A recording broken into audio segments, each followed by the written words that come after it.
environmentalist is not wrong, but I think it is not very much right also.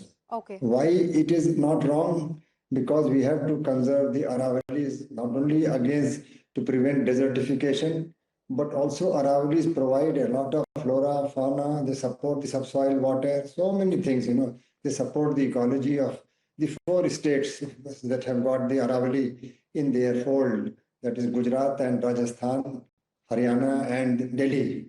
So this is a very critical area for the humanity. There are assessments that indicate that around 90% of the Aravalli could be under threat. Jayadhar Gupta, do you agree that there isn't much reason to worry? There's huge reasons to worry. Look, there's a network of mutuality, and humans, were, are, and will be a part of nature. And if we keep removing nature from our habitats, if we just talk about Delhi-NCR, our Delhi-NCR is way above its carrying capacity, right? We are looking at a heat island. We are looking at removing more and more barriers for dust. We are looking at removing a huge carbon sink. I mean, look at the AQI problem right now. If you don't have this carbon sink right next to us, we are clearly doomed. Our future generations are doomed. I want to present the flip side as well.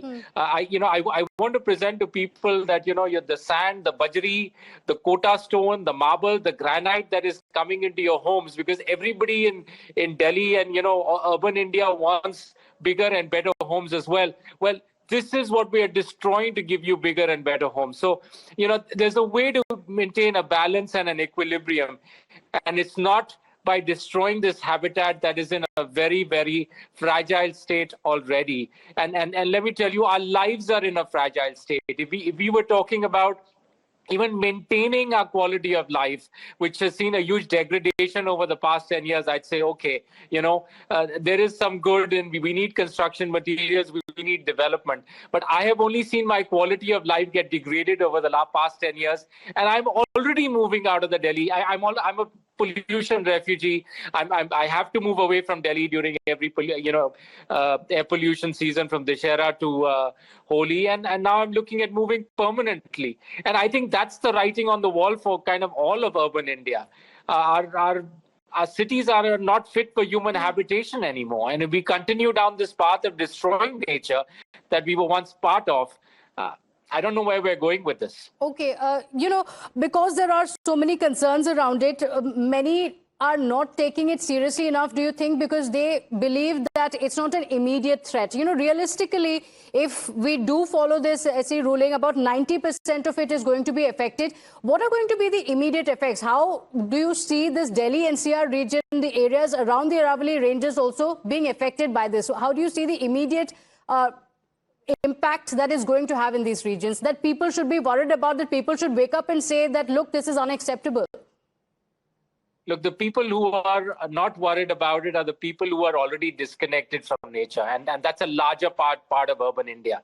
People have never been to a national park. People have never been into a biodiversity park. People have never been to a tiger reserve. And that's the problem, right? When you've only seen animals in zoos, you really don't have a connect to these habitats. People have to go visit these places and see what kind of emotional, mental, physical value they have for human beings. And it's not just that. I mean, your food, water, and your air is going to be more poisonous if we continue on this path of destroying these habitats. I mean, for selfish reasons, we have to stop this madness. Clearly, we have to stop this madness. Okay. Dr. Sudhir, I'll come to you in just a moment. But before that, I also want to ask you, Jayadhar Gupta, the Environment Minister has spoken about it, and he says that only about 0.19% of the total 1.44 lakh square kilometer of the region is actually going to be affected. And he says that this is a lot of misinformation being spread because of the politics around it. Look, if there's an explanation to be had, I'd love to hear it. What is the Supreme Court order? What does it mean? I think there's a lot of gray area, and I would love to see some black and white. Let's not minimize the issue. Let's not maximize the issue. What's the real issue? Let's hear that. I don't think, on the basis of the Supreme Court order, I'm kind of inferring X, and the environment minister is talking about Y, and there's a huge gap between X and Y. And I think we need to bridge that gap and get some clarity on what this order really is and what it means to the citizens that are already running for cover. I mean, I think 40% of Delhi was surveyed in the past week, and 40% of Delhi already is, talking about leaving Delhi. People are willing to give up their incomes to leave Delhi because your air, water, and food has become absolutely poisonous and toxic. So what are we trying to do here? I mean, we are trying to fund more development, right? I mean, there is obviously vested interest at play of the real estate mafia and the mining mafia. I think that's been repeated many times over. But the writing's on the wall. This is not the path to quality of life. This is not the path to sustainable development. This is not the path to responsible development. And I really want to see some leadership on health and life and environment and nature. There was a Swachh Bharat mission. I haven't heard about it in 10 years.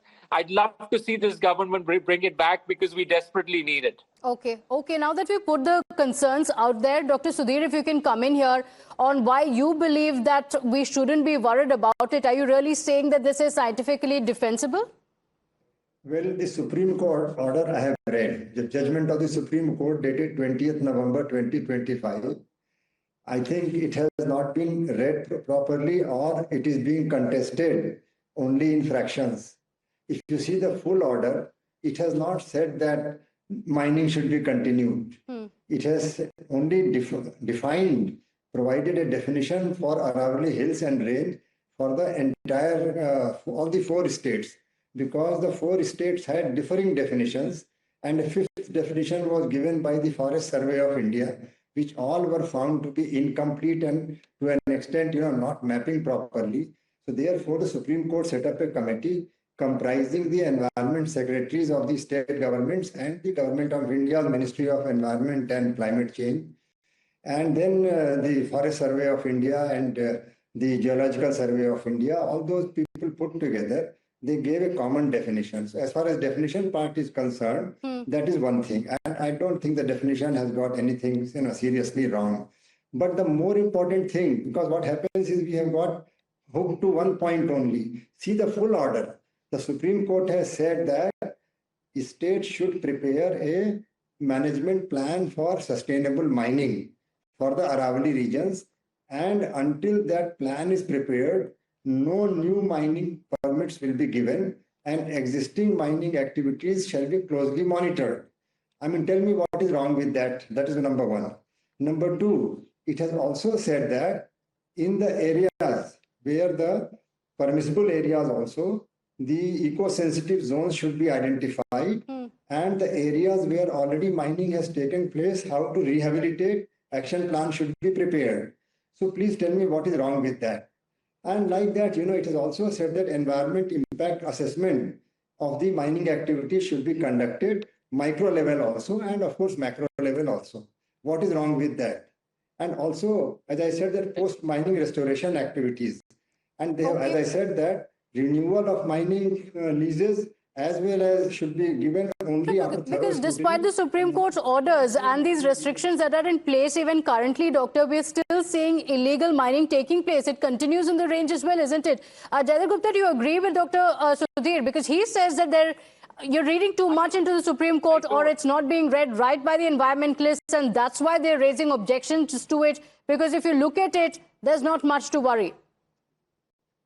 The problem with our country is that, there are always vested interests at play, right? You give an inch, they take a mile. I'm sitting here on the, in a tiger reserve, and I can tell you within 2 kilometers of me in a tiger reserve, there's illegal mining going on. So, let's not talk about laws. I know Supreme Court does a great job. I'm not saying that, the Supreme Court is diluted or the judiciary is diluted.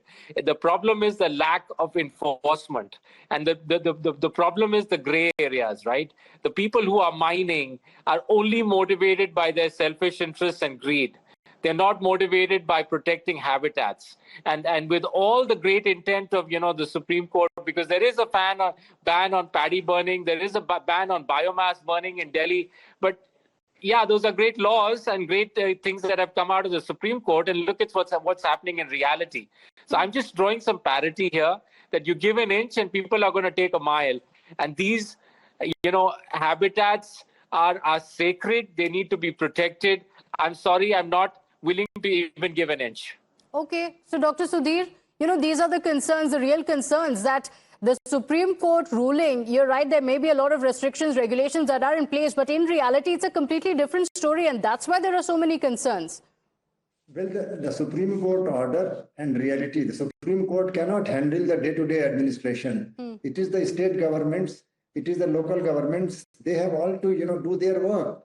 For everything, we cannot blame Supreme Court and their judgment. We are discussing Supreme Court judgment, and that is not faulty. I don't find any fault in that. Now, yes, there are illegal mining going on, and that has to be done by state government. They must take action. There are rules and laws you have to enforce. And above all, we have to do a lot of plantation. What kind of plantation is going on? See, the UN Convention. So, but is what you're saying, Dr. Sudhir, what you're saying, are you saying that there is selective politics around it, or do you think that there are vested interests that don't want development in the region, or there is a certain reason behind their opposing it? What are you suggesting? Yeah, see, people who are opposing, I think they have probably, in my understanding, they have not read the Supreme Court judgment in full. Okay. Or they are picking out one point which also is not justified. What they have picked is also not justified. The real action lies, the real challenge lies in afforestation, afforesting the whole area, preserving the water bodies, checking the illegal mining. Those are the actions for which what can Supreme Court do? They can only give direction, check the illegal mining. It is for the state government to do this, check the illegal mining. And for that, let there be an agitation to check illegal mining. That will be very much justified. So I would say that I don't think you should find fault with Supreme Court. Okay. Not with the Supreme Court, but perhaps a better look at what the situation actually is and looking at the larger consequences of it. And that's the reason why many are saying save the Aravalli. I want to take the last word from Jaydhar Gupta on what is it that you want to tell the people. The concerns have been put out there already, but is it now or never? Is that the situation that we're looking at? Absolutely. I mean, it's not now. It was yesterday. I mean, look at what's happening in all of North India and practically the entire country. Unlivable conditions. We can talk about incredible India and keep shamming all we want, but the quality of life is actually pathetic. It doesn't matter how rich you are, how poor you are. I mean, there's toxicity everywhere, and we're just talking about increasing our toxicity, and we keep making these decisions that impact like millions and billions of people without any citizen engagement, and that's just wrong.